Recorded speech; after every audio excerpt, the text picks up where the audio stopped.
Assalamualaikum warahmatullahi wabarakatuh. Salam sejahtera bagi kita semua. Om Swastiastu, Namo Buddhaya. Dulunya itu menurut cerita nenek moyang itu di sini hutan belantara itu di antara tahun 1220 itu masih berupa hutan, belum ada desa. Pada waktu itu juga datanglah seorang pengembara, itu terdiri dari 7 orang. Itu yang satu itu dibilang Brahmana, juga bisa. Yang lainnya itu pengikut setia, istri dan anak-anaknya.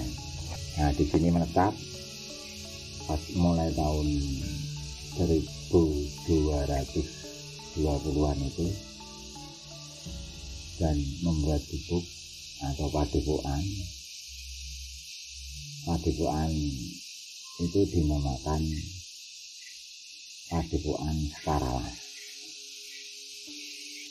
Usut itu ternyata itu masih ada darah dari Raja Pajajaran.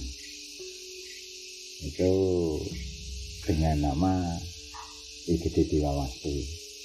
Setelah lama dikaji, dicari terus, itu akhirnya diketemukan bahwa itu memang telah Pajajaran, yaitu sejak raja yang ketiga ya. Itu punya anak 3. Itu menurut alur ceritanya semacam itu. Anak 3 itu yang satu ini Mbah Sekaralas ini anak yang pertama.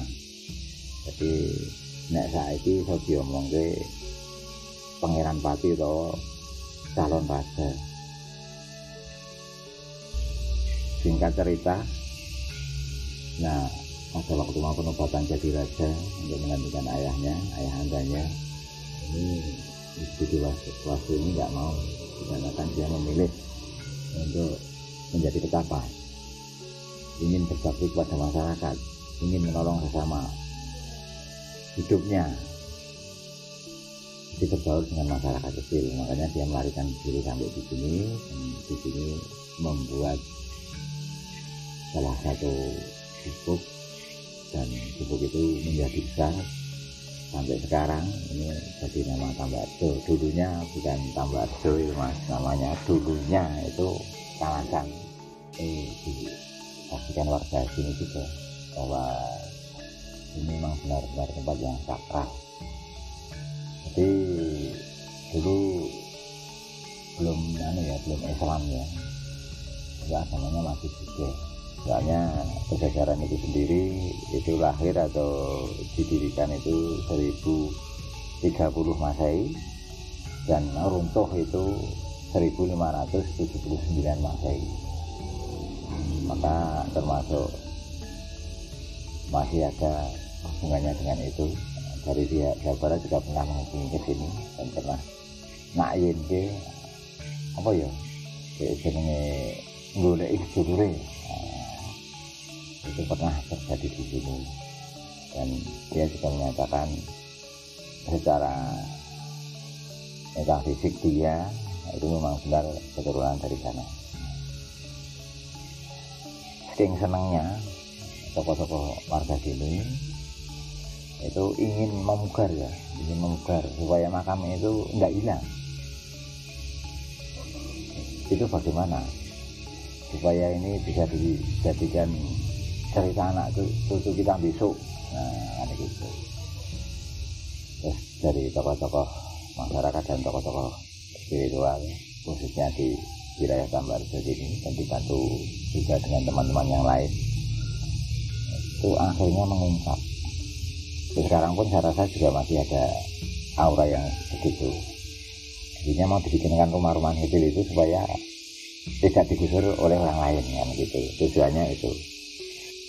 Pernah terjadi itu selama ini menurut cerita mbah saya, dan saya juga pernah mengetahui sendiri itu. Untuk yang terakhir, pertama dulu juga pernah didatangi orang yang punya munajat mohon pada Tuhan, tapi tempatnya kebetulan di sini itu terkabulkan. Untuk bersyukur, untuk penghormatan, dia ingin memberikan rumah kan gitu. Itu benar, itu sudah dipasang, selesai rumah itu dibangun dari kayu itu sudah dipasang-pasang rumah, sudah diatasi. Itu kurang lebih jam 3 sore itu selesai. Habis itu kan kenduri, adat itu kan selalu jalan kalau di sini. Setelah jam 3 itu tadi dipasang, habis itu kenduri, malamnya tirakata itu sampai jam 11. Nah, paginya itu sudah tidak ada bekasnya. Kemanakah itu? Apa dibawa maling atau hilang dengan sendirinya? Itu yang menjadi misteri sampai sekarang semacam itu. Terulang lagi peristiwa semacam itu. Sudah dibikinkan yang lebih bagus, yang lebih besar, hampir semua ini ya di YouTube. Itu setelah diresmikan, malamnya juga hilang. Untuk yang ketiga kalinya itu juga dari video. Untuk yang saya tahu pada waktu saya masih kecil, tapi saya ingat ya, itu juga ada orang casakuran di sini. Itu juga untuk membuat itu ya, namanya tungkup ya, tapi bukan paten. Kalau di paten dipakai tembok itu tidak boleh, memang tidak boleh. Nah itu juga hilang lagi. Itu singkat ceritanya sampai di situ. Sampai kemarin itu tercetus pada tahun 2009. Itu saya dan kawan-kawan termasuk warga sini itu selama kurang lebih 40 hari tiap malam di sini untuk mencari jalan. Iya ya, supaya ini bisa dijadikan monumen, supaya itu tidak hilang. Nah, itu selama 40 hari itu terlampaui. Itu tidak ada keterangan yang jelas, itu hanya ada sebuah kata, suruh mikir sendiri mungkin ya. Setelah tidur di sini selama 40 hari itu hanya semua sama itu, dibilangin stupai. Itu maksudnya apa? Nah, akhirnya dikolek-kolek sama serombongan itu, bahkan sebagian besar orang kampung. Akhirnya ketemu juga arti dari stupa ini. Itu ternyata berhubung berkeyakinan Buddha, makanya dibikinkan stupa. Nah, berarti stupa ini singkatan kan gitu. Baru tahu ya.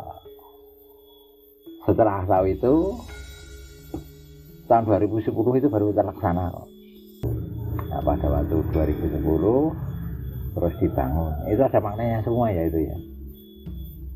Itu untuk yang bawah itu dibentuk segi 4. Ya toh. Itu arah kiblat. Itu untuk mengingatkan kita bahwasanya orang hidup itu tidak sendiri. Bisa dibawa. Teman kita siapa? Kakang Kawah Adi Hari-Hari. Nyai Pamong, Kiai Pamong. Nah, itu kan 4. Makanya ini jadi ono kiblat wetan, kidul, kulon, lor. Nah, itu gambarannya seperti itu. Itu ke arah kiblat. Soalnya kalau masalah makamnya dulu memujur kemana saya juga tidak tahu. Tahu-tahu soalnya sudah posisinya ada bulat gitu kok, tinggi. Diberi tatanan bata merah itu. Ya, balik itu. Tapi ya, tinggal sedikit. Nah, terus yang di atasnya itu bulat itu, dan batu atau batu-batu kecil itu. Nah, itu yang bulat itu yang sebagai fondasi. Itu fondasinya apa? Itu maknanya bahwasanya masyarakat di Sumbar itu kompak. Itu tidak pandang agama apa-apa, agama atau keyakinan apa saja, tapi tetap kompak. Nah, dalam kekompakan itu maka disimbolkan bulat, satu kata. Nah, watu kita tegese apa? Dua tapi satu. Nah, jadi meskipun dua keyakinan, dua kepercayaan itu bisa menyatu. Nah, itulah untuk memegang teguh amanah atau yang namanya nguri-nguri leluhur kita. Nah, setelah itu setupanya stupa itu menggambarkan seseorang, biarpun orang itu setinggi apa ilmunya, sepintar apa ilmunya, ya toh, sebersih apa hidupnya, itu tidak akan ada yang kekal. Dan itu semuanya yang namanya orang hidup itu sampai sekarang pun bisa ditelusuri itu ya. Semua tidak ada orang yang sempurna, itu memang betul. Pasti ada kekurangannya. Orang yang benar belum tentu perbuatannya itu betul semua. Soalnya betul itu sendiri ada beberapa macam toh. Menurut diri kita sendiri, menurut orang lain, menurut yang Maha Kuasa kan lain. Nah, ngoten itu. Jadi intinya stupa itu bentuknya tengah itu lubang-lubang itu bahwasanya manusia itu tidak akan ada yang sempurna sampai kapanpun. Yang sempurna hanya yang Maha Kuasa atau Tuhan, itu bisa dikatakan itu yang dituhankan itu.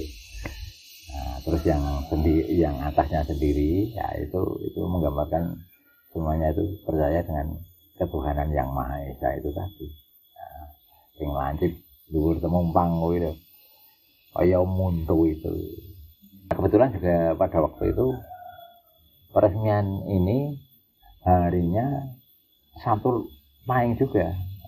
Malam Sabtu Pahing, alat-alatnya, maka terjadilah itu peresmian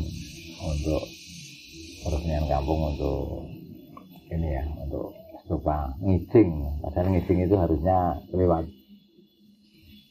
harus yang tepat menurut hitungan orang Jawa itu ngijing ini nek wis 1000 dina. Nah, itu ora 1000 pirang-pirang dina baru terjadi. Soalnya saking minimnya orang yang mempunyai potensi untuk menggali leluhur-leluhurnya itu.